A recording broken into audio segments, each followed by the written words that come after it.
네, 이번 시간에는 라이팅, 우리 논문 막 페이퍼를 이제 학기 말까지 쓰기로 했었잖아요, 그죠? 그래서 라이팅의 중요성 그리고 라이팅을 하는 그러니까 여기서 말하는 라이팅은 이제 사이언티픽 라이팅이죠. 여러분들이 이제 작성하는 논문 쓰는 거에 대해서 기본적인 원리랄까요? 그런 것들을 조금 소개하도록 하겠습니다. 라이팅은 사실 워낙 중요하기 때문에 꽤 오랜 한 2시간 이상에 걸쳐서 강의를 좀 진행을 해 보려고 합니다. 그래서 일단 이거 보면 재밌는 또 카툰이 하나 나와 있네요. PhD 코믹스에서 보면은 이제 박사과정 학생인가 봐요.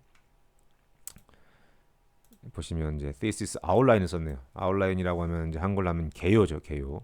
이제 학위 논문을 어떤 챕터들로 구성을 해가지고 이제 쓸 것인가 이렇게 개요를 잡았나 봐요. 그래서 개요라는 거 하면 첫 번째는 이제 뭐 이 전체 thesis 이제 introduction을 쓰고 보통 뭐 리터러시 리뷰를 같이 포함해서 쓰기도 하고요. 사실 메서도시 이런 걸 같이 한 챕터 쓰진 않지만 어쨌든 여기 보면은 이제 개요만 잡아놓고 어, 저- 이미 했던 이제 결과들을 좀 쓰고 앞으로 쓸 거 이런 걸 한 다음에 벌써 뭐 많이 했다. another 2 years를 벌었다 이런 식으로 설명을 하고 있네요. 어쨌든 간에 여기서 이제 중요한 게 하나 나와 있는데 여기 아웃라인이라는 이제 말이 굉장히 중요한 것인데요. 뭐 논문뿐만 아니라 어떠한 글을 작성하든 이 아웃라인을 작성하는 것, 즉 전체적인 개요, 어떠한 구성을 가지고 이 글을 쓸 것인가를 작성하는 게 매우 중요합니다. 그래서 그 아웃라인에 대해서는 뒤에 조금 더 상세하게 여러분들에게 설명을 드리겠지만 아웃라인을 작성하는 연습을 항상 하시는 게 좋아요. 물론 영어로 여러분들이 논문을 쓰셔야 되기 때문에 영어로 바로 아웃라인을 쓰는 거는 사실 어려울 수 있어요. 그래서 사실 영어로 아웃라인을 쓸 필요는 처음부터 쓸 필요는 전혀 없고요. 한글로 쓰시면 돼요. 한글로 내가 이러한 결과를 바탕으로 해서 향후에 논문을 작성할 건데 어떠어떠한 구성으로 전체적인 구성을 어떠한 논리의 흐름을 따라서 이 논문을 작성할 것인가를 한글로 그냥 쭉 적는 거예요. 그냥 A4 용지 한 장 꺼내놓고 한 페이지 정도에다가 간략하게 쓰는 그런 연습을 항상 하시는 게 좋아요. 제가 제 연구실 학생들한테도 이 얘기를 계속 하는데도 잘 안 하더라고요. 이게 얼마나 중요한지를 잘 모르는 것 같아요. 그냥 종이 한 장 꺼내놓고 연필로 그냥 적는 거예요. 그게 굉장히 이 논리 흐름을 잡는 데 도움이 되거든요. 그냥 무작정 키보드에다가 막 타이핑하고 그러면 절대 논리가 잡히지 않아요. 결국 또 다시 수정을 해야 되고 또 수정을 해야 되고 이런 일이 벌어지기 때문에 항상 아웃라인 쓰는 연습을 하시길 바랍니다. 뒤에서 좀 더 상세하게 말씀을 드릴게요. 일단 글쓰기 자체, 일단 논문 쓰기는 이어서 다음 파일에서도 다음 슬라이드에서도 다음 그 저기 섹션에서 말씀드릴 텐데 일단 쓰는 것 자체를 조금 연습하는 거. 논문 쓰는 걸 연습하려면 어떻게 하면 좋을까? 이제 프랙티스라고 돼 있잖아요. 일단 가장 간단한 것부터 연습을 해보자라는 거예요. 가장 간단한 건 뭐냐면 결과를 쓰는 거. 그렇죠? 어떤 실험 결과가 있을 때 보통 우리 실험 결과가 있으면 그 실험 결과를 바탕으로 그림을 만들죠. 그죠? 논문에는 그림들이 있잖아요. 그리고 그 그림을 설명을 하죠. 그죠? 이 그림, 이 그래프 예를 들면 이 데이터는 어떤 거를 나타내는 것이다. 이런 식으로 설명을 하잖아요. 그죠? 그 연습을 먼저 하는 거예요.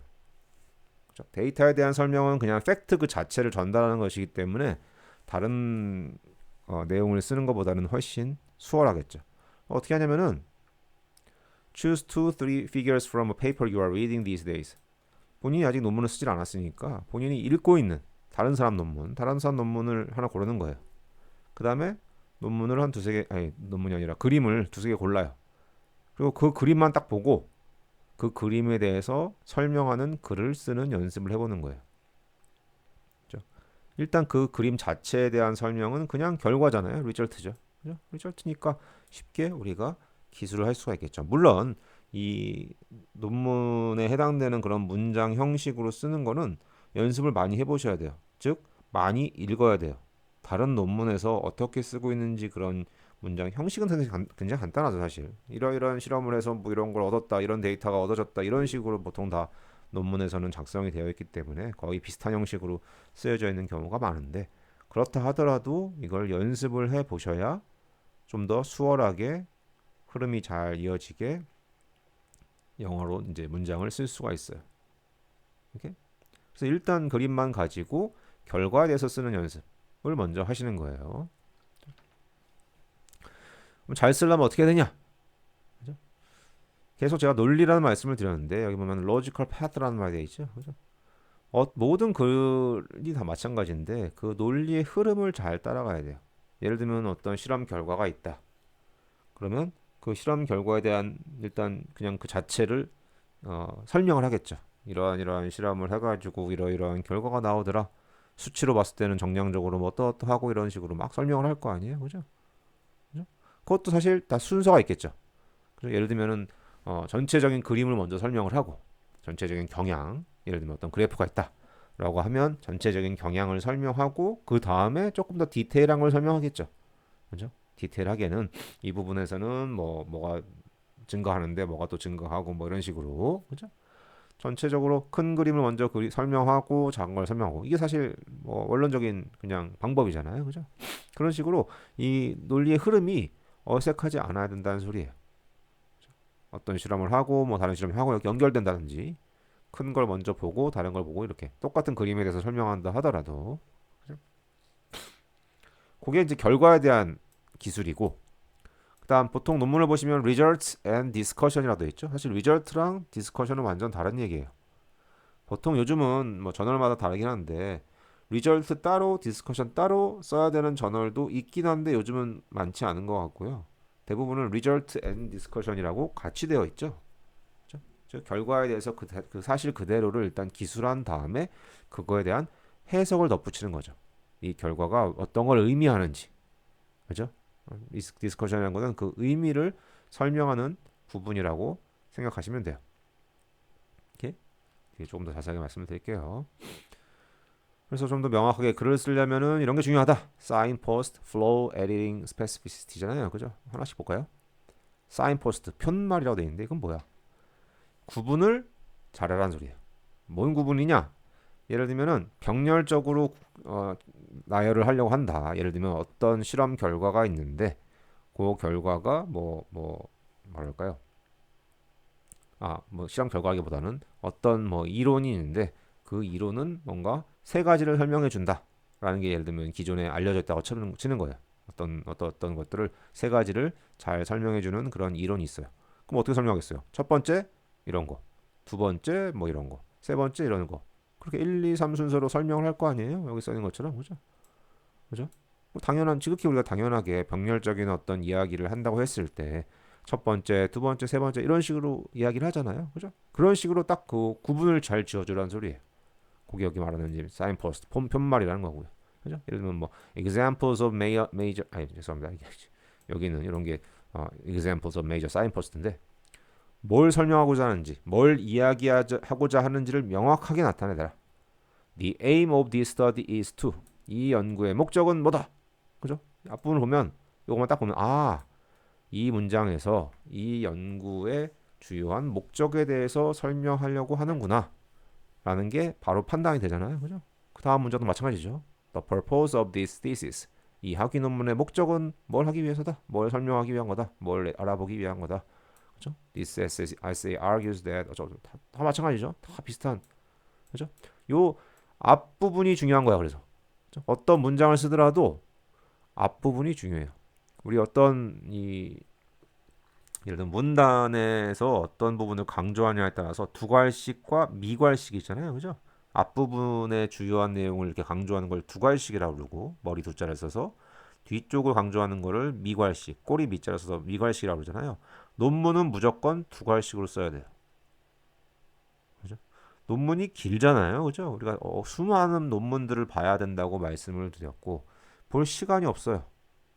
논문을 굉장히 중요한 논문이라 우리가 정독을 해가지고 공부를 해야 되는 그런 논문이라면 당연히 처음부터 끝까지 상세하게 봐야겠지만 논문이 너무 많기 때문에 대체적으로는 그냥 전체적인 내용 파악 정도를 하고 넘어가는 그런 논문들도 많죠.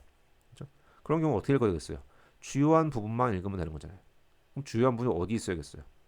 앞문장에 무조건 있어야 돼요. 모든 문단의 가장 중요한 핵심적인 내용은 첫 번째 문장에 들어가 있어야 돼요. 그래야 어떤 사람이 글을 읽는데 제일 끝에 문장부터 읽는 사람은 없잖아요. 그죠? 제일 첫 번째 문장부터 읽는다고요. 그러니까 그 문장을 읽었을 때, 아, 이 문단에서는 이러이러한 내용을 설명하려고 하는구나라는 게 명확하게 드러나야 돼요. 그래서 첫 문단의 문장을 이런 식으로 시작을 한다는 거예요. 시작을. 그죠? 이 연구의 목적은 뭐 이 thesis 의 목적은 뭐 this paper begins by 이 논문은 뭘에 대한 설명으로부터 시작된다. 그죠? This chapter reveals the literature 어쩌고저쩌고. 아, 이 챕터에서는 어떤 분야에 대한 기존의 문헌들을 리뷰하는구나. 그죠? In conclusion. 결론적으로 아, 이 부분은 이 연구의 결론에 대해서 얘기하려고 하는구나. 라는 게 딱 첫 문장 앞부분을 보면서 명확하게 드러나야 돼요. 이게 중요해요. 논문 쓸 때 여러분들도 한 문단을 쓴다고 했을 때 무조건 첫 번째 문장에 핵심적인 내용이 다 들어가 있어야 돼요. 뒤에 문장들은 다 그냥 보조야. 보조 역할을 하는 그런 문장들이니까 그거를 항상 염두에 두셔야 돼요.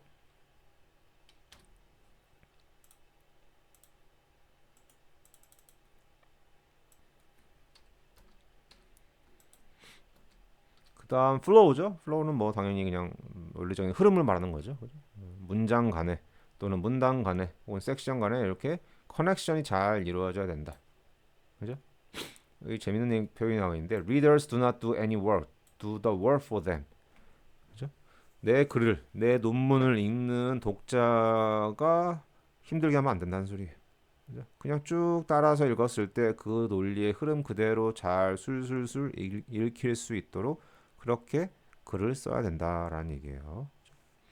구체적인 건 좀 더 뒤에 말씀드리고요. 그다음에 일단은 뭐 개요부터 시작을 해서 논문, 뭐 글을 쓴 다음에는 항상 계속 지속적으로 이제 퇴고를 하는 거죠. 수정, 에디팅을 해야 된다.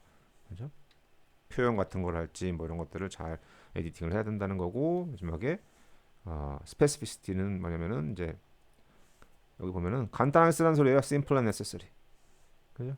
예를 들면은 gives important insight into 이런 장황한 표현을 쓰지 마라. 가능하면 쓰지 말라는 거예요. 그러면 X was examined and found to vary 이렇게 쓰지 말고 그냥 X varied 이렇게 쓰면 되는 거다. 보통 논문 쓸 때 실수하는 것 중에 하나가 이런 식으로 보통 수동태 형태를 많이 쓰는데 그게 익숙하다 보니까 왜냐면은 이 뭔가 결과를 얻은 거니까. 근데 굳이 그럴 필요 없다라는 거예요. 그냥 짧게 능동태로 쓰면은 단어를 많이 쓰지 않고도 똑같은 의미를 가지는데 굳이 수동태로 표현할 필요가 없다라는 이야기고요. 넘어가서 구체적으로 논문을 어떻게 써야 되는가, 어떻게 하면 논문을 잘 쓸 수 있는가에 대해서 말씀을 좀 드릴게요. 잠시만요. 다른 파일들 좀 열어두고요.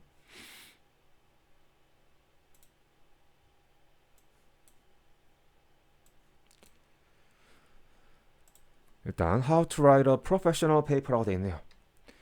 사실 논문을 어떻게 쓰는가에 대한 설명이 되어 있는 논문도 있고 동영상 강의도 있어요. 그죠? 일단 이 동영상 강의를 하나 보고 시작을 하죠. 여기 하버드 대학 화학과의 와이사이드 교수님, 제 포스트학 지도 교수님이신데 저희 이 지도 교수님께서 이 글쓰기에 대해서 굉장히 관심이 많으세요. 그러니까 글을 잘 써야 된다는 거에 대해서. 영어에 대한 이 스탠다드가 굉장히 높으시고 그래서 저도 굉장히 고생을 많이 했는데 왜냐면 박사과정 때 나름 논문을 많이 써가지고 어느 정도 논문 쓰는 거에 익숙해졌다고 생각을 했는데 그래서 이제 포스닥 가서 첫 논문을 썼는데 어마어마하게 수정이 돼서 돌아온 거예요. 그러니까 또 박사과정 지도 교수님도 미국인이시고 뭐 포스닥 교수님도 미국이신데 쓰는 방식이 좀 다르시더라고요. 영어를 쓰는 방식이 다르셔가지고 이 와이사드 교수님이 항상 똑같이 쓰는 펜이 있거든요. 파란색 펜을 쓰시는 파란색이었나 기억에 파란색 펜으로 항상 수정을 해주시는데 그걸로 뭐 한 페이지가 파란색으로 가득 덮일 정도로 매 페이지가 그렇게 수정을 해서 돌려주셨던 기억이 나요. 그래서 요 동영상을 유튜브에 있는데 그걸 잠깐 띄워드릴게요.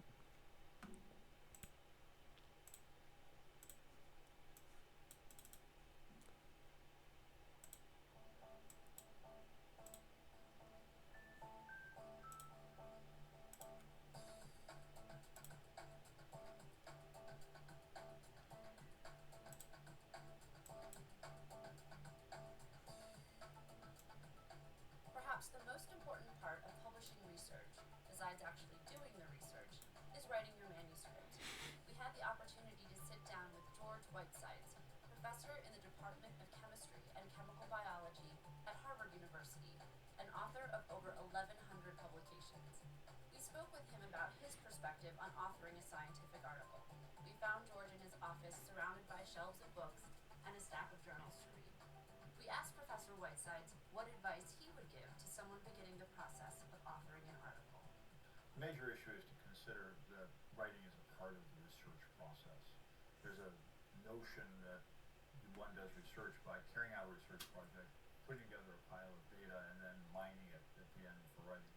But for us, writing the paper is an integral part of the research process. So it provides a method of organizing your thinking about what data you need to collect, and putting it in a coherent form.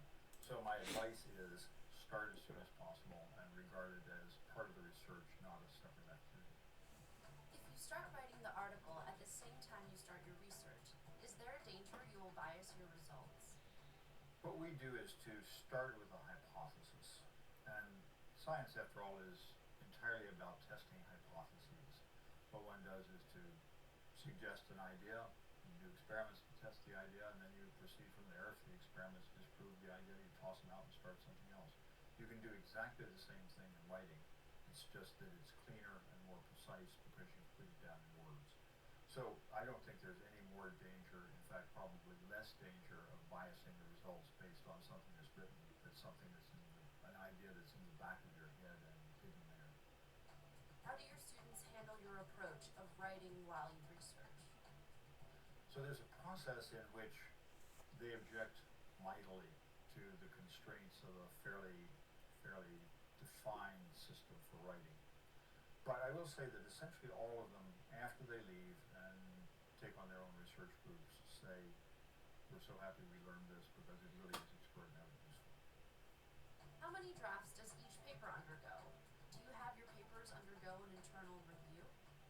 Typically our papers may go through in the order of 15 drafts before we think they're finished. And since we tend to work on projects in a way that's pretty collaborative, so a number of people will be involved in the project, that means that in principle, let's say 4 people on a paper have read the paper, every word, wall to wall, 15 times, and rewritten it. Now, is that internal review? It is internal review in the sense that everyone really works to make sure the assumptions in the paper are correct, that the words in the paper are correct, that we're really saying what we mean to say. Is it internal review in the sense that we write a paper and then we give it to someone else who doesn't know anything about it, a kind of internal referee? The answer is we don't do that. So the internal reviewing is to make sure that the people who are actively working on the project and whose careers are invested in getting it right spend a lot of time going over it and over it and over it, and at the same time, by the way, learning how to write English. How do new technologies help scientists communicate their work? One of the real revolutions to me in science, in reporting of science, has been YouTube. And I say that because if you think about, go back 20 years, 30 years, the science that you could do was the science you could report. And that meant you had to be able to describe your science in words, or in tables, or in plots in 2 dimensions on a piece of paper. And if you did other things, you really couldn't do it. You couldn't do that. You couldn't describe other kinds of science.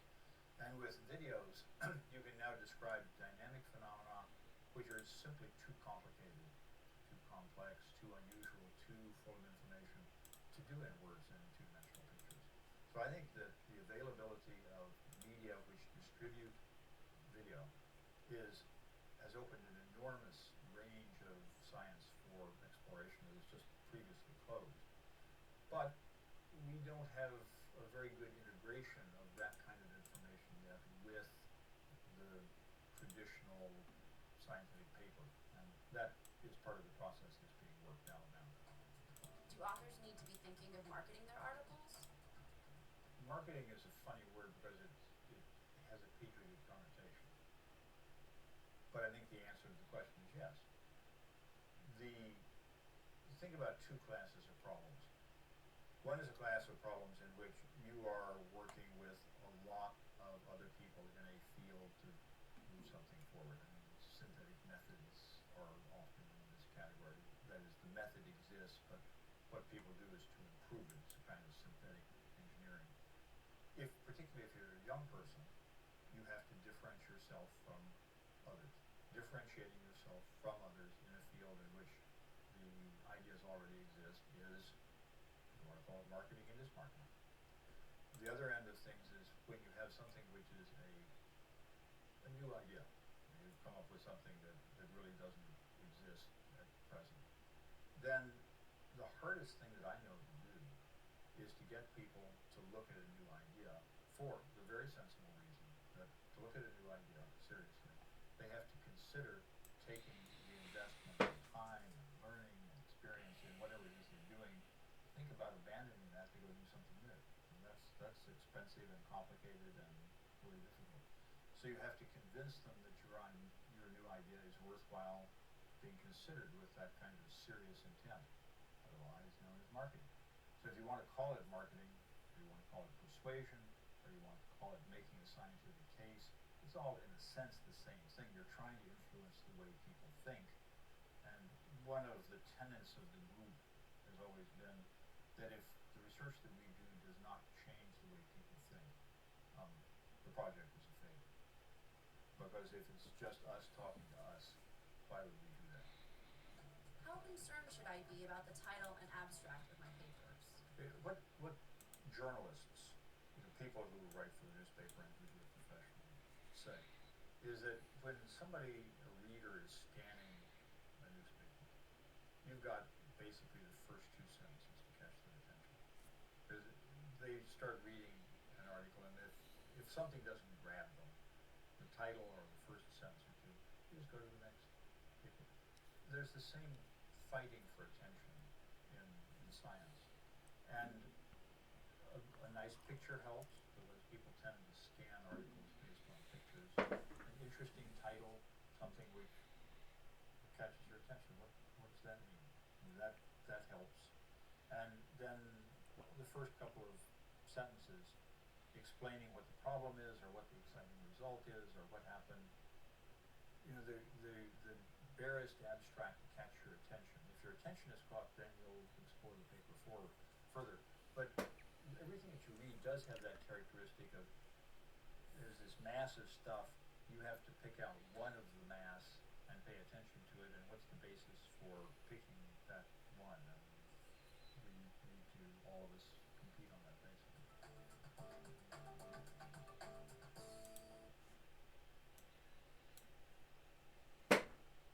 동영상이 잘 들리셨나 모르겠네요. 뭐 안 들리셨으면은 요 유튜브 찾아가시면은 다시 볼 수 있으니까. 재밌는 이야기들을 많이 하셨죠? 그죠? 제가 아까 말씀드린 것처럼 제일 마지막 부분에서 뭐 신문을 읽는다 하더라도 독자의 이제 어텐션을 끊는 거는 결국 첫 두 문장, 한두 문장 정도다. 그래서 앞부분 쓰는 거. 그래서 원래 질문이 이제 abstract에 대한 질문이었잖아요. 그죠? 논문 여러분들 읽으실 때 abstract 먼저 아마 보실 텐데 abstract를 잘 쓰는 게 중요하다라는 이야기를 해주셨죠. 그 외에도 논문 쓰는 것 자체는 연구를 진행하는 뭐 초창기부터도 계속 바로 개요를 써가지고 그걸 계속 백앤포스로 계속 피드백을 주면서 수정하는 과정을 거쳐야 되고, 그건 구체적인 얘기는 뒤에도 말씀드릴게요.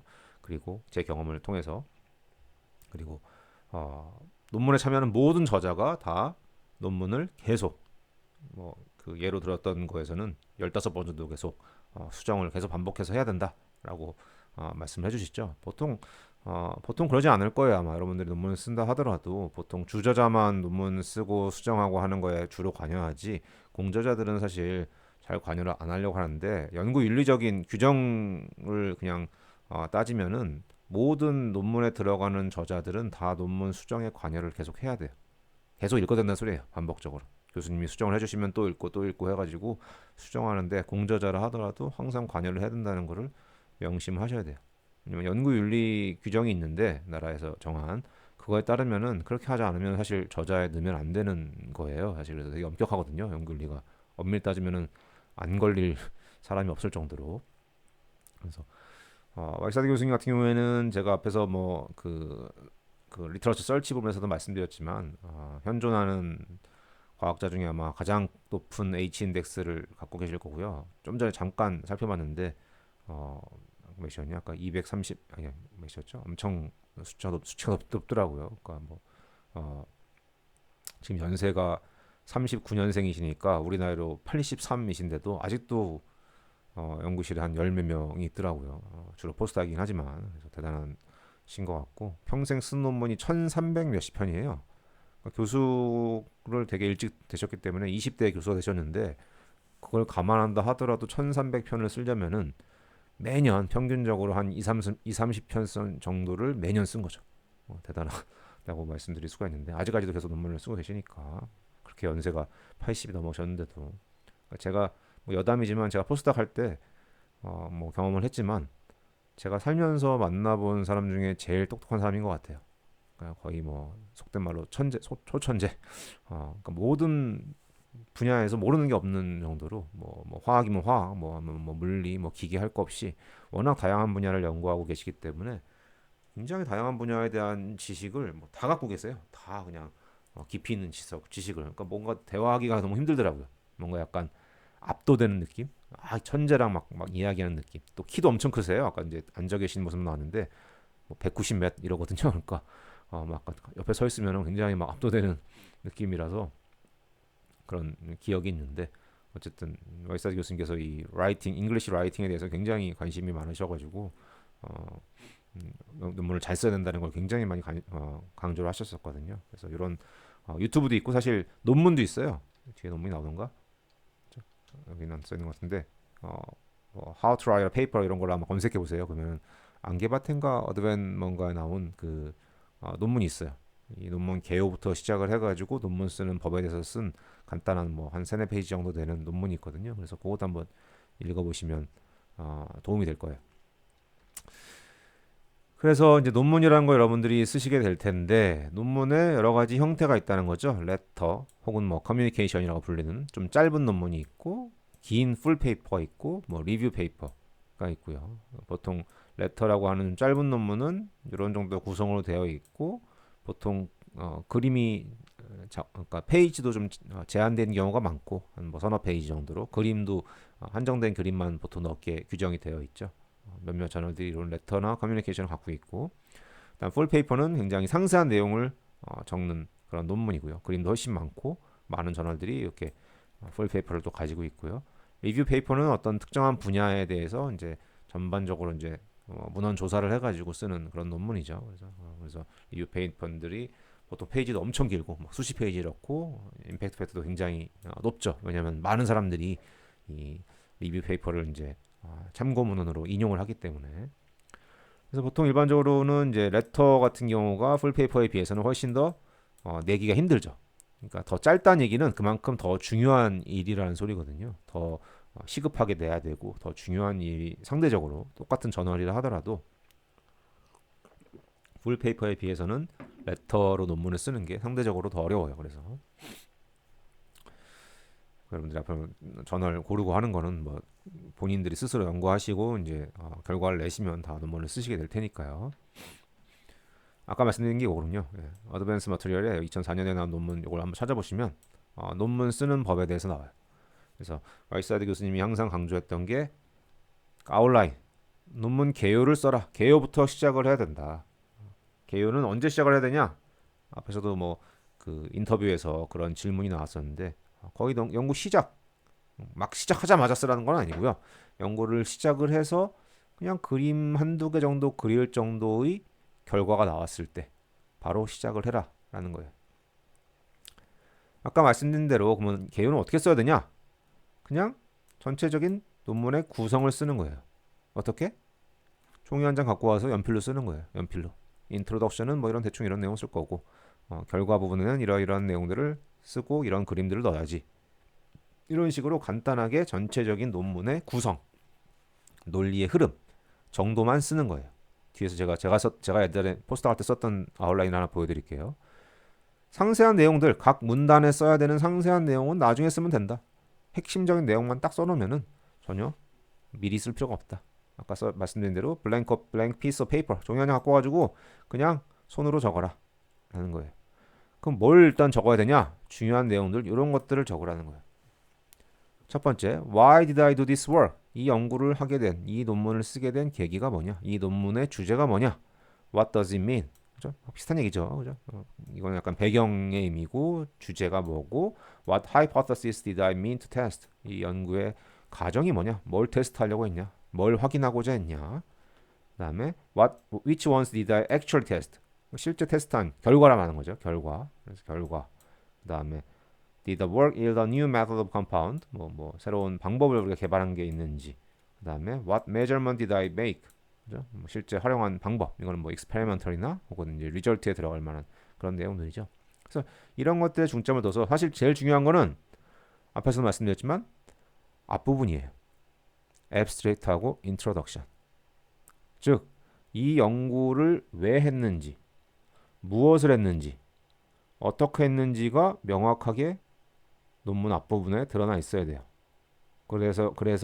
그래야지만 사람들이 그걸 읽고 이 논문은 이러이러한 내용이구나. 이런 연구를 이런 이유로 했고 이런 방법을 써서 했구나라는 게 바로 파악이 되는 거예요.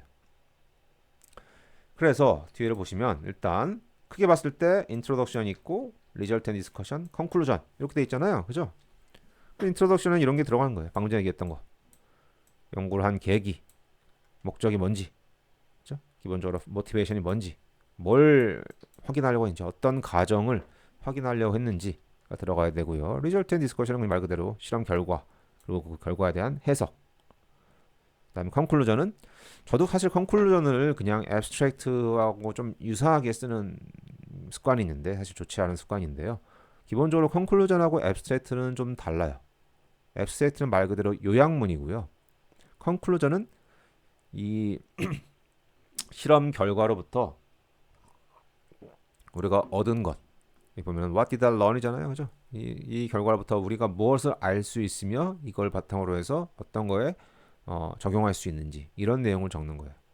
사실 그래서 보통은 사실 컨클루전하고 앱스트랙트를 크게 구분하지 않고 쓰는 경우가 많을 거예요. 훨씬 많긴 한데 와이사이 교수님은 완전히 다른 얘기다. 앱스트랙트하고 컨클루전은 다르게 써야 된다고 하셔서 컨클루전을 사실 굉장히 길게 쓰시는 그런 경향이 있으셨어요. 논문을 보면은 굉장히 길게 컨클루전을 써요. 앱스트랙트하고 다르게. 아까 말씀드린 대로 그러면 아웃라인은 언제 쓰기 시작해야 되냐? As soon as possible. 그죠? 연구 시작하고 조금 기본적인 데이터가 얻어지면 바로 쓰기 시작해라 라는 거예요. 그죠? Do not under any circumstances wait until the collection of data is complete before starting to write an outline. 이런 경향이 있는 학생들이 많을 거예요. 모든 데이터를 다 얻고 나서 논문을 써야겠다라고 생각할 수 있는데 절대 그런 일은 벌어지지 않는다. 무슨 말이냐? 모든 데이터라는 건 없다는 거예요. 그죠? 논문을 쓰고 논문을 수정하는 와중에 추가적인 실험을 할 수도 있고, 그죠? 논문을 제출하고 나서 리뷰 커멘트를 받고 나서도 심사를 받고 나서도 또 추가적인 실험이나 뭐 그런 걸 교정할 필요가 있기 때문에 절대 끝이 나지 않는다는 거예요. 그죠? No project is ever complete.이라고 돼 있죠. 그래서 나중에 그거를 다 쓴 다음에 수정하고 하려면 훨씬 힘드니까 미리부터 쓰기 시작하는 편이 편하다라는 이야기예요. 미리부터 쓰기 시작하면 훨씬 수월하게 논문 작성을 할 수 있으니까 가능하면 논문 개요 작성을 미리미리 시작해라. 그래서 여러분들이 이 수업을 듣는 걸 계기로 해서 그걸 한번 연습을 해보는 거죠. 막 페이퍼를 쓰면서요.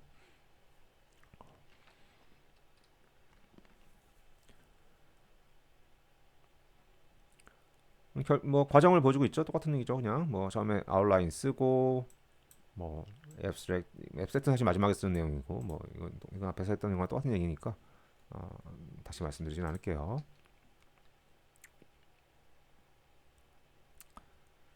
몇 가지 각 부분들 이제 논문을 각 부분들을 보면서 어떤 것들을 좀 유념해야 되는지를 한번 살펴보죠. 첫 번째 한 문장씩 한번 볼까요? A well-composed paper clearly stands out, gaining the prompt attention of the editors, reviewers, and readers. 잘 쓴 논문은 딱 봤을 때 이게 무슨 내용이구나라는 게 딱 명확하게 드러난다 라는 얘기죠.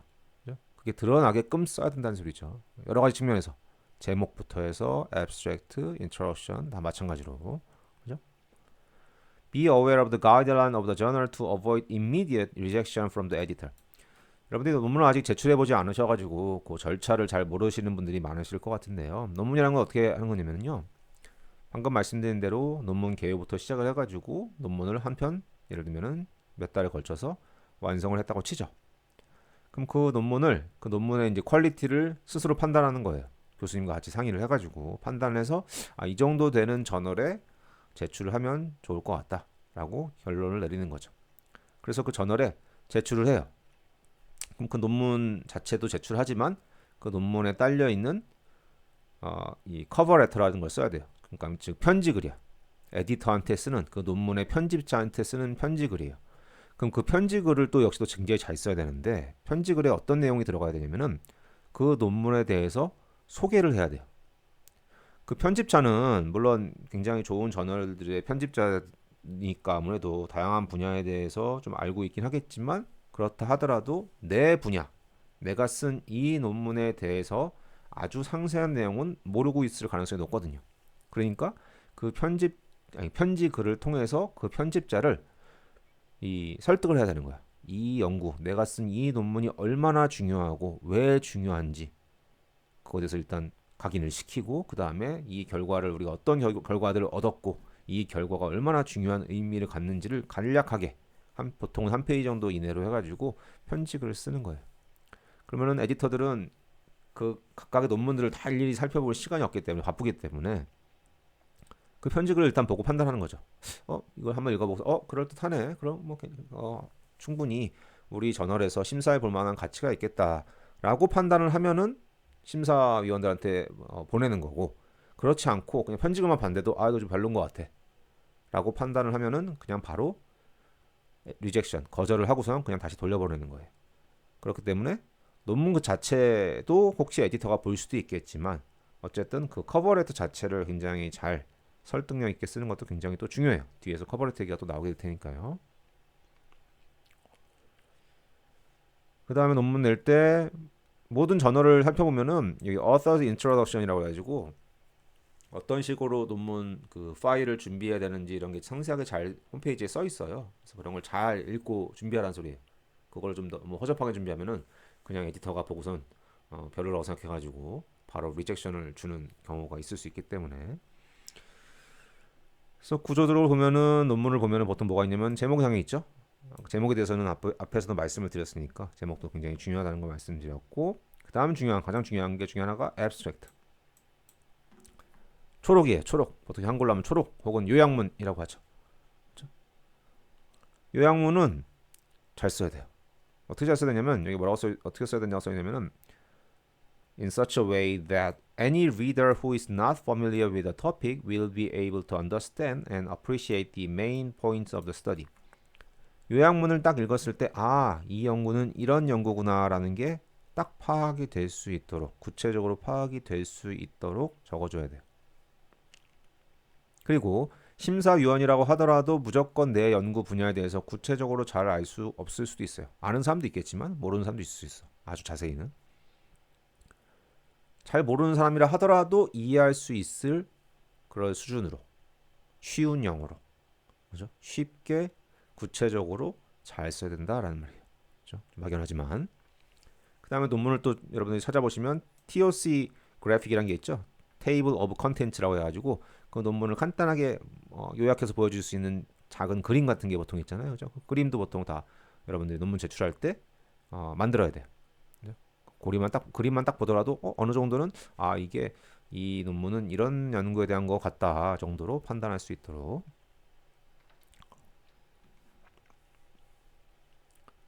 그 다음 figure, 그림. 논문엔 그림이잖아요. 그림이 또 굉장히 중요하다. Heart of the paper다. 제가 앞에서 얼핏 논문 읽는 거에 대해서 좀 말씀드렸는데 읽을 논문이 너무 많기 때문에 시간도 없고 그죠? 그럼 어떻게 해야 돼요? 필요한 부분만 딱딱딱 간단하게 읽어야 될 거 아니에요. 그죠? 예를 들면 하루에 논문이 한 10편씩 여러분들이 봐야 돼. 그러면은 언제 그걸 다 정독하고 있겠어요. 그죠? 여러분들 스스로 연구도 해야 되고 실험도 하고 해야 되는데 시간이 없잖아요. 그죠? 그럼 저 같은 경우는 어떻게 보냐면은 다른 분들도 마찬가지겠지만 일단 제목 보고 앱세트 봐서 이런 연구구나 하고 판단해요. 그 다음에 그림을 봐요. 그죠? 아, 이러이러한 데이터를 얻었구나. 그럼 끝이야. 보통 그 정도까지 보는 거예요. 맞아. 진짜 적게 본다면 앱스트랙트랑 그림 정도 보고 조금 더 본다면은 인트로 정도 좀 읽어보고 그죠? 인트로를 봐야지만 이 연구를 왜 했는지 구체적으로 어떤 결과를 얻었는지를 판단할 수 있으니까요. 그죠? 그래서 그림이 굉장히 중요해요. 그림을 잘 만들어야 돼요. 굉장히 명료하게 그림만 딱 보더라도 그림하고 그림 설명만 딱 보더라도 아, 이 사람들이 이런 실험을 해가지고 이런 데이터를 얻었구나라는 게 명확하게 드러나야 돼요. 그러니까 그림을 잘만 그림 여기 슬라이드 있는 것처럼 그래프 같은 거를 잘 만드는 게 굉장히 중요해요. 이 그림 딱 보시면 어때요? 잘 보이죠? 굉장히 잘 보인다는 건 잘 읽힌다는 거죠. 잘 읽히려면 어떻게 해야 돼요? 일단 이런 선 같은 게 좀 굵어야겠죠. 그렇죠? 저도 저희 학생들한테 맨날 강조하는 게 좀 굵게 그리라고. 얇게 그리면은 잘 안 드러나지가 않아요. 그리고 요즘은 그나마 다행인데 예전에 같은 경우에는 수년 뭐 10년 이상 전에는 이렇게 칼라 그림을 이 출판본으로 인쇄하려면은 돈을 많이 냈어요. 지금도 돈을 많이 내죠. 근데 지금은 이제 PDF로 할 때는 따로 돈을 내진 않기 때문에 그냥 컬러 그림을 만들 수 있지만 컬러로 그림으로 인쇄를 하려면은 돈을 엄청 많이 냈었어요. 그죠? 뭐한 그림 하나에 뭐 50만 원 뭐 이렇게. 그러니까 저는 그런 것도 사실 박사과정 포스터 때 배웠는데 모든 그림 만들 때 무조건 흑백으로 만들라고 배웠었어요, 사실. 혹시 어느 저널에 갈게 이 논문이 어느 저널로 가게 될지 모르기 때문에 그죠? 컬러 그림을 돈 내고 할 생각이 지도 교수님들이 없기 때문에 비싸니까 무조건 흑백으로 인쇄하더라도 보일 수 있게 그림을 만들어라 라고 말씀하셨었어요. 그러니까 이렇게 그림 만들면 원래 안 되는 거야. 옛날 같으면은 뭐 어떻게 해야 돼요? 구분이 되게 해야 돼. 예를 들면 여기는 실선, 여기는 뭐 이렇게 점선 뭐 이런 식으로 구분이 되게끔 만들어야 되는 거예요. 근데 요즘은 다 PDF로는 공짜로 그냥 칼라 그림을 넣을 수 있게 되어 있기 때문에 사실 문제는 없죠. 그래서 그래프도 좀 그래프 이런 걸 좀 굵게 하고 이런 글자들도 명확하게 잘 보이게 어느 정도 큰 사이즈로 좀 진하게 그죠? 그렇게 해야 된다는 거예요. 그죠? 레전드, 요 작은 글씨들 레전드라고 하죠. 이런 것도 눈에 잘 보여야 되고 엑시스나 이런 그래프도 다 좀 굵게 해야 되고 이런 틱들도 이런 것들도 잘 눈에 띄게 그죠? 혹시 그림 내 그림 이렇게 인셋이 혹시 들어가게 되면은 마찬가지로 그건 더 작잖아요, 그죠? 그 작은 그림이라 하더라도 잘 보이게끔 그죠? 여기 핵심이 그냥 잘 보이게 해야 된다는 거예요. 그럼 어떤 크기로 도대체 만들어야 되냐? 여러분들 논문을 보시면 기본적으로 논문은 거의 대부분의 논문이 그냥 A4용 뭐 대부분 해외 저널들은 이제 레터지지만 어쨌든 A4용지 종이에 딱 반 사이즈잖아요, 그죠? 반은 딱 자른 그 사이즈의 보통 작은 그림이 하나가 들어가잖아요, 그죠? 그 너비가 레터즈라면 제 기억에 3.5인치예요, 그죠? 요 가로 길이가 3.5인치야. 그러니까 즉 그림을 3.5인치 가로가 되게끔 만들었을 때 그리고 그거를 프린트했을 때 거기 들어가 있는 텍스트들이 명확하게 잘 보여야 돼요. 그게 그냥 룰이야. 안 보이면은 사람들이 프린트해서 논문을 읽을 텐데 알아볼 수가 없잖아요, 그죠? 그래서 딱 그 사이즈가 3.5인치 사이즈로 했을 때 물론 그림이 더 크게 PDF로 들어가면 더 잘 보이겠지만 저널에 따라서 그냥 작게 만드는 경우가 있는데 가장 작게 한 게 이제 3.5인치니까 3.5인치로 그림 너비 가로를 했을 때 그 안에 들어있는 모든 것들이 잘 이해될 수 있도록 잘 읽힐 수 있도록 그림을 만들어야 된다라는 게 기본 룰이고요. 그래서 비교를 하자면 이런 거야. 여기서 한 그 정도 사이즈 될 것 같네요. 이렇게 그림을 만들었는데 왼쪽 그림하고 오른쪽 그림 딱 비교해 보시면은 확연히 드러나잖아요. 그죠? 왼쪽 거는 잘 보이죠? 각 축에 뭘 나타내는지 사이클, 커런트 덴시티, 그다음에 색깔 딱 구분되고 어떤 물질인지 딱 구분되죠. 근데 오른쪽은 요 그래프도 흐리멍덩한데다가 뭐 여기까지는 보이는데 요거 글씨 너무 작고 그죠? 그 안에 또 작은 그림들이 있는데 그 작은 그림 안에 들어가 있는 텍스트는 전혀 읽을 수가 없죠. 안 보여. 그죠? 전혀 보이지가 않아요. 그래서 이렇게 만들면 안 된다는 거야. 그죠? 방금 말씀드린 대로 모든 그림 안에 들어있는 텍스트는 읽을 수 있어야 된다. 모든 텍스트. 선은 뭐 축이든 안에 들어가 있는 그래프든 뭐든 간에 무조건 두껍게. 너무 두껍게는 아니지만 잘 보일 정도로 두껍게. 컬러는 너무 많이 쓰면 안 된다. 아까 말씀드린 대로 혹시 프린트 했을 때 흑백으로 프린트 할 수도 있으니까. 컬러 프린트 없는 사람들은 흑백으로 프린트 할 거 아니에요. 그죠? 흑백으로 프린트 하더라도 알아볼 수 있게 그려야 돼요. 이런 것도 같은 경우도 흑백으로 하면은 이 색이 구분이 안 되겠죠. 다만 이런 글자가 바로바로 옆에 써 있으니까 구분을 할 수가 있겠죠. 그죠? 오케이.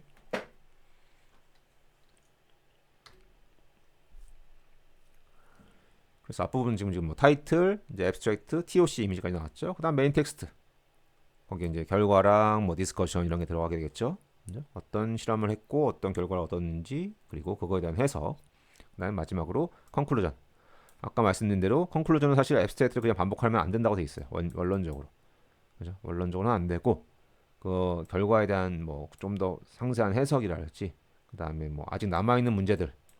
논문 하나 썼다고 해서 모든 문제가 해결된 게 아니잖아요. 그죠? 아직 남은 문제들 그리고 해결해야 될 문제들, 챌린지 이런 것들을 좀 더 기술해주는 그런 내용이 들어가야 되고 그다음에 익스페리먼탈 섹션.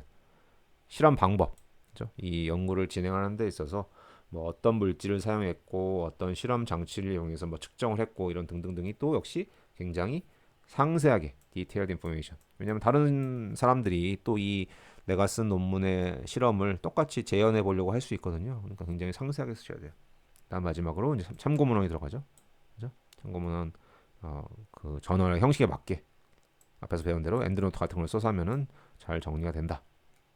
그리고 아까 그 와이사드 교수님 동영상도 나왔지만 인터널 리뷰 논문을 같이 쓴 주저자뿐만 아니라 모든 공저자들이 계속해서 반복적으로 계속 논문을 읽고 또 읽고 해가지고 계속적으로 수정을 해야 된다라는 이야기예요.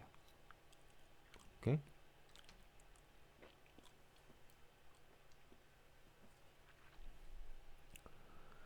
그럼 실제 논문 쓸 때 어떻게 해야 되냐?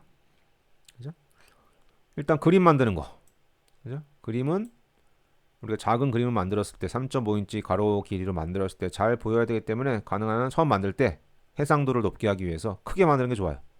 뭐 어떤 프로그램을 써도 좋은데 뭐 PPT든 뭐든 간에 뭐 AI인가요? ARS든 뭐든 상관없지만 어쨌든 기본적으로 좀 크게 큰 사이즈를 가지고 만들어야 나중에 크기를 줄여도 해상도에 문제가 없으니까요. 그다음에 뭐 측정한 데이터, 뭐 TM, SEM, AFM 같은 경우에는 이제 스케일 바가 있잖아요. 그 그림이 크기 그런 거 잘 표시되도록 스케일바 표시해줘야 되고, 그 다음에 이거는 뭐 모든 그림 만들 때, 이 논문 쓸 때뿐만 아니라 파워포인트, 즉 이제 발표 자료 만들 때도 마찬가지인데요. 거기 쓰는 폰트는 무조건 이런 폰트를 쓰라는 소리예요. 딱딱한 폰트를 써야 된다. 영어면은 아리엘 또는 헬베티카 이런 걸 써야 되고, 한글이면 뭐 고딕체, 중고딕 이런 거 있잖아요, 그죠? 굴림이나 이런 걸 써야 된다는 거예요. 영어로 그러니까 이 논문을 쓰는 논문 그림을 만드는데 그 안에 텍스트를 무슨 타임스 뉴 로만 이런 거 쓰면 안 된다는 소리예요. 그렇죠? 눈에 잘 안 띄기 때문에, 눈에 잘 안 보이기 때문에 그림 만들 때 텍스트를 크게 해라. 다시 한번 말씀드리지만 크게 해라. 아까 말씀드렸죠? 투 컬럼 페이퍼, 즉 가로 길이가 3.5인치라 하더라도 읽을 수 있어야 된다는 소리예요. 그림을 이제 어느 정도 이 실험 결과를 얻어지면은 이제 그림을 먼저 만들 수 있을 거 아니에요. 한두 개라도. 그 다음에 실험 어느 정도 하면은 당연히 익스페리먼트 섹션도 그 실험한 내용에 대해서는 쓸 수 있겠죠. 그죠? 그 다음에 이제 여기는 이제 아웃라인 쓰는 과정을 보여주고 있는 거예요. 아웃라인을 쓸 때 리절트를 써야 되는데 어떻게 써야 되냐? One paragraph should have one message. 앞에서도 말씀드렸지만 모든 하나의 문단은 하나의 내용만 담고 있어야 돼요. 그 하나의 내용을 한 문장으로만 그냥 쓰는 거예요. 한 문장으로만. 예시를 뒤에서 좀 보여드릴게요. 그 다음에 인트로덕션. 인트로덕션이 또 굉장히 중요하다고 말씀드렸잖아요. 여기 써있네요. Always keep in mind that reviewers or readers do not know your research. 너의 연구에 대해서 잘 모르기도 하고 모든 논문을 상세하게 읽는 게 아니다. 그래서 인트로덕션을 잘 써야 된다. 네 연구, 이 논문이 왜 중요한지, 무슨 문제를 해결하려고 했는지 이 논문에서, 그렇죠? 어떤 방법을 통해서 이 아이디어, 그렇죠? Not too broad, but not to be too specific. 너무 브로드하지도 너무 스페시픽하지도 않게. 왜냐하면 이 리뷰어나 리더들이 내 분야에 대해서 상세하게 모르는 사람들이 있을 수 있으니까 그 사람들도 어느 정도 이해시키면서도 어느 정도는 스페시피시티가 있게끔. 그죠? 그래서 그런 내용들을 잘 인트로덕션에 포함시키고선 그다음에 그런 내용들을 다 쓴 다음에 인트로도 뭐 인트로, 리절트 등등을 다 쓴 다음에 그다음에 마지막에 이제 컨클루전과 앱스트랙트를 쓰는 거예요. 그리고 타이틀을 정하고. 타이틀은 사실 미리 정할 필요가 없어요. 그리고 논문 제출 직전에 이렇게 TOC 이미지를 만들고요. 그죠? 그래서 논문 전체적으로 완성해서 제출할 때까지의 일련의 과정을 간단하게 말씀드린 거예요. 그다음에 뭐 참고문헌 같은 거 잘 확인해야 되고 제대로 번호가 잘 붙어 있는지. 그다음에 never stop editing. 계속 제출 직전까지는 계속적으로 혹시 잘못 쓴 부분이나 이런 게 있는지, 오타가 있는지 등등들 잘 계속 퇴고를 해 나가야 된다라는 이야기고요. 여기 써있죠. 재밌는 얘기가 써있죠. Repeatedly read the manuscript. 반복해서 읽어라. As you read your own paper as many as possible, your paper will get better. 그죠? 계속 읽고 수정하고 하면 할수록 논문의 퀄리티가 확실히 높아진다라는 얘기예요. 그래서 막 페이퍼도 이런 형식으로 여러분들이 작성을 하셔가지고 중간고사쯤까지 일단 간단하게 써서 내실 거고 마지막 기말고사 때는 이걸 그냥 낼지 그냥 아니면은 발표를 할지 조금 고민 중이에요. 이 수업 자체가 강의 자체 내용이 그렇게 많지 않기 때문에 여러분들이 차라리 그냥 수업 시간에 각자 쓴 거를 각자 발표하고 서로 질의응답 좀 하고 이런 식으로 진행할 수도 있으니까 날짜는 구체적으로 언제까지 준비하셔야 되는지는 또 말씀드릴게요. 그래서 기본적인 구조는 다 이런 거를 학기 말까지 여러분들이 막 논문의 구조를 갖고 있는 막 페이퍼를 쓰셔야 된다라는 얘기고요.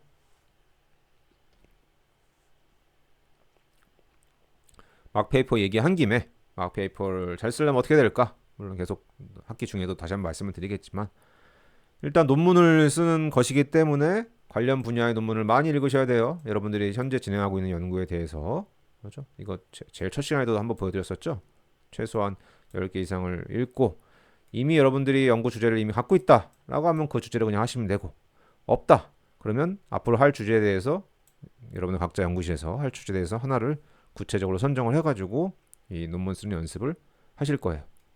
그 다음에 더 많은 논문을 읽어가지고 최소한 30개 정도가 참고문으로 들어갈 수 있도록 준비를 하셔야 되고 그 다음에 그걸 바탕으로 해가지고 일부 여러분들의 실험 결과를 이미 갖고 있다면 그 결과를 활용하셔도 좋고 결과가 없다면 즉 그림을 그릴 만한 그런 결과가 없다면 그림을 만들어야죠. 그죠? 이 논문을 쓰기 위한 그림을 가짜로 이렇게 만드는 거예요. 그래서 그걸 바탕으로 해서 여러분들이 아웃라인을 먼저 쓰시고 그걸 바탕으로 해서 이렇게 시작을 할 거예요. 그래서 아웃라인을 이렇게 쓰라는 거예요. 이렇게 종이 한 장 갖고 와서 손으로 제목, 인트로에 어떤 내용을 쓸 거다 몇 문장, 그렇죠? 핵심적인 내용들. 익스포넨트 섹션에는 이런 내용을 적어야겠구나. 리절트 앤 디스커션 이렇게 써야겠다, 그렇죠? 이렇게 쓰는 거야, 끝이야. 그다음에 물론 연구 내용들을 좀 적어야겠죠, 그렇죠? 핵심적인 내용, 내가 어떤 연구를 했고, 왜 했고, 구체적으로 뭘 얻었는지, 그죠? 그림 1, 2, 3, 4, 5, 6에는 어떤 그림들을 만들어서 넣을 건지 이런 걸 쓰는 거예요. 그래서 이게 이제 와이사이드 그룹에서 썼던 이제 제가 쓴 건 아니고 그 아웃라인의 하나 예인데 이렇게 적어서 교수님한테 드리면 교수님이 이제 이렇게 이런 식으로 그 와이사이드 교수님 필체인데 이렇게 적어서 여기는 사실 별로 수정하기 많지 않죠. 여기는 그래도 어느 정도 아웃라인이 좀 진행된 상태에서 적은 것 같아요. 보면은 이제 그냥 이렇게 블랙 프로 그냥 주요 내용만 적는 거예요. 자세한 디테일한 내용들은 아직 안 적었어요. 안 적었지만 주요 내용들 그냥 각 문단에 들어갈 만한 주요 내용들 뭐 그림 2에 대한 설명 그림 2 Figure 2 shows the AFM images of cracked silicon 되어 있죠. 그림 2에 대한 설명을 하는 거구나. 여기는 뭐 Figure 3 shows the AFM images of a PDMS replica of the same silicon crack 뭐 저거죠. 이런 식으로 핵심 내용만 쓰면 된다는 거예요. 그 다음에 아까 얘기한 대로 이건 뭐냐 플랜 익스페리먼트고 그다음에 아까 얘기한 대로 그림이 데이터가 없으면 그냥 폴스 데이터를 만들어라, 그죠? 실제로 만들면 안 되지만 이거는 이제 수업용 막 페이퍼를 쓰기 위해서 그다음에 뭐 다 쓰고 뭐 컨클루전 쓰고 어쩌고 해가지고 기본적으로 ACS 스타일로 여러분들이 논문을 작성하셔야 돼요. 그다음에 그죠? 여러분들 제출한 논문은 이런 논문 형태여야 돼요. 기본적으로 중간 점검은 개요 형태로 확인을 하겠지만요. 요거 마지막으로 설명드리고 마지막 페이지인데요. 마지막 설명드리고 아웃라인을 한번 보여드릴게요. 아까 말씀드린 대로 논문 제출할 때 커버레터 에디터한테 쓰는 편지글이 중요하다. 그죠? 보통 편지글을 에디터를 설득할 수 있도록 잘 쓰셔야 되고 그 다음에 논문 제출할 때 보통 리뷰어 우리가 추천을 해요. 이러이러한 사람들이 내 연구에 대해서 잘 알고 있으니까 이 사람들이 내 논문 심사를 해주면 좋겠습니다. 네, 추천드립니다 하는 거예요. 물론 추천하는 사람들은 보통 지인들이죠. 그죠? 보통 친분이 있는 사람들을 보통 많이 추천을 하기 때문에 에디터가 그 추천한 사람들한테 과연 논문을 심사를 보낼지는 모르는 거죠. 보통 한 명 정도는 보내주는데 다 보내주진 않고요. 그 다음에 논문 제출할 때 그림 아까 얘기한 것처럼 해상도가 중요하다. 대부분 저널이 최소한 300 dpi 이상의 해상도를 요구해요. 그래서 아까 제가 말씀드렸을 때 그림 만들 때 되도록 크게 만들어야 된다라고 말씀을 드린 거예요. 큰 그림을 작게 줄이면 해상도가 뭐 떨어지지 않잖아요. 근데 작은 그림을 키우면은 해상도가 떨어지니까. 그 다음에 rejection occurs all the time. 그죠? 분명히 이건 내가 생각하기에는 아주 중요한 일이고 논문도 잘 썼다고 생각했는데 심사위원들은 그렇게 생각하지 않을 수 있잖아요. 그죠? 그러면 뭐 그 저널에서 그냥 논문이 안 되는 거예요. 안 될 수도 있으니까 너무 실망하지 말아라는 거예요. 그죠? 저 같은 경우에 진짜 많이 리젝션 받은 거가 물론 박사과정 때나 포스닥 때는 리젝션을 받은 적이 거의 없는데 지도 교수님들이 워낙 유명하신 분들이니까. 근데 교수 되고 나서 한 논문을 한 6번 리젝션 받은 적도 있는 것 같아요. 그죠? 그 다음에 다 심사가 끝나가지고 어떤 특정 저널의 논문이 이제 게재 확정이 됐어요. 그렇다고 해서 바로 출판되는 건 아니고 마지막 최종 퇴고 단계가 있어요. 저널에서 마지막 퇴고 단계니까 논문을 확인해 주세요 하는 단계가 있거든요. 그러면 이제 진짜 오타나 이런 거 없는지 완벽하게 다시 한번 확인하는 거예요. 그러면 이제 마지막에 이제 인터넷이든 혹시 프린트 버전이든 출판이 되는 거죠. 제가 포스닥 때 썼던 아웃라인을 하나 보여드릴게요. 이거는 이제 제가 했던 연구실의 와이사이드 그룹에서 했던 방식인데 이런 식으로 했었어요. 항상 쓰는 그 파일이 있어요. 연 노란색 파일에다가 어떤 식으로 이제 제출을 하냐면은 교수님 방 앞에다 이렇게 놓거든요. 사무실 앞에다가 그 파일 표면 이 겉표지에다가 뭘 쓰냐면은 이게 아웃라인 몇 번인지 아까 교수님이 동영상에서 아웃라인 상태인 논문을 교수님하고 왔다 갔다 하면은 수정을 한 뭐 평균적으로 10번에서 20번 한다고 그랬잖아요. 뭐 15번 이렇게 한다고 말씀을 하셨잖아요. 그죠? 그게 몇 번째 아웃라인지를 일단 번호를 적어요. 그리고 제출 날짜를 적어요. 그죠? 한쪽 컬럼에는 제출 날짜를 적으면 교수님이 그거를 가져가시면은 나중에 뭐 시간 되실 때 수정을 하시고 보통은 이제 출장을 많이 다니시니까 비행기에 몇 편을 가져가세요. 그죠? 사람이 워낙 많으니까 아웃라인이 교수님 방 앞에 가면 쌓여 있어요. 엄청 많이 쌓여 있어요. 그걸 가지고 이제 몇 개 특히 본인이 교수님이 더 관심 있는 논문을 먼저 보세요. 당연히 먼저 낸 걸 먼저 보는 게 아니라 더 관심 있는 걸 먼저 보세요. 그러니까 교수님이 관심 있는 주제를 하면은 논문을 좀 더 빨리 낼 수 있는 거야. 그렇게 해가지고 가져가셔서 수정을 하시고 나면은 교수님도 그 표지에다가 본인이 언제 그 논문을 돌려주는지 그 날짜를 적어요. 그리고 아웃라인 항상 우리가 제출할 때는 교수님이 이제 수정을 해서 주시잖아요. 그죠? 그 수정한 거, 즉 전 버전. 그죠? 예를 들면 아웃라인 넘버 2다. 그럼 아웃라인 넘버 2랑 교수님이 커멘트한 거를 이제 반영을 해가지고 새로 또 수정을 할 거 아니에요. 그죠? 그럼 아웃라인 넘버 3가 되겠죠? 그거는 같이 내야 돼요. 같이 제출을 해야 돼. 왜냐면 교수님이 예전 버전 것도 다시 보고자 하시기 때문에. 이렇게 제출하면서 교수님한테 낼 때도 이렇게 커버레터를 쓰는 거야. 제가 포스닥을 제가 2009년 6월에 시작을 했는데 그래서 들어가자마자 이제 요 샘이라는 친구가 이제 보스턴에 있는 터프스 대학에 지금 교수로 재직하고 있는데 그 친구하고 하는 일에 이제 같이 참여를 해가지고 처음 참여했던 아웃라인인 것 같아요. 그래서 날짜 적고 이런 식으로 진짜 논문 제출하듯이 저희 교수님 이름이 조지 와이스타이드니까 이렇게 두 번째 아웃라인을 제출한다. 그래서 어떤 우리가 실험들을 했는지 간단하게 적고 앞으로 추가적으로 할 실험에 이런 것들이 있다. 그러니까 이 내용은 아직 현 아웃라인에는 적혀 있지 않지만 앞으로 적을 거다라는 거를 또 이제 교수님한테 알려드린 거죠. 그러니까 결과적으로는 전체적으로 이제 어떤 실험을 하고 이 주제 연구 주제가 뭐고 이런 건 다 잡혀 있는 거예요. 이미 다 잡혀 있고, 그렇죠? 아직까지는 모든 실험을 다 하지는 않았지만 이러이러한 실험들을 추가적으로 더 할 거다라는 거를 커버렛에 대해서 설명을 드리는 거예요. 그리고 이렇게 아웃라인을 써가지고 내는 거예요. 아웃라인 쓸 때 뭐 제목은 사실 미리 정할 필요는 없지만 여기서는 미리 정해놨었고요. 어떤 저자가 들어가는지 뭐 기본 논문 쓰는 그 방식 형식 그대로 쓰고요.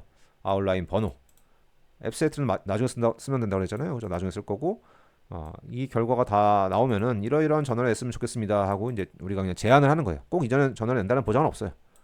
그죠? 결과적으로는 이 논문은 여기 어드밴스 머터리얼에 가긴 갔는데 알 수 없는 거고요. 마지막에 이제 교수님하고 상의를 해서 제출할 때 정해야 되는 거고요. 그래서 아웃라인을 보시면 여기 조금 잘 안 보이죠? 보시면 이렇게 쓰여 있어요. 인트로덕션 그냥 이렇게 점을 찍어가지고 이렇게 쓰는 거예요. 그죠? 첫 번째 문장 보시면 This paper describes a new system for non-electric communication that can transmit alphanumeric information as encoded optical pulses of light for hours. 이 문장만 딱 봐도 이 논문은 이런 내용이구나 하는 게 딱 드러나죠. 이 논문은 이러이러한 뭔가 오랜 시간 동안 뭔가 optical pulse를 뭐 알파벳 글자로 이렇게 통신할 수 있는 그런 non-electronic, 그러니까 비전기적인 그런 어떤 시스템, 통신 시스템을 개발한 그런 내용이구나라는 게 딱 첫 문장을 통해서 드러나는 거죠. 그 다음에 뭐 이 연구의 의의를 하고 그 다음에는 이제 핵심적인 내용들을 적는 거예요.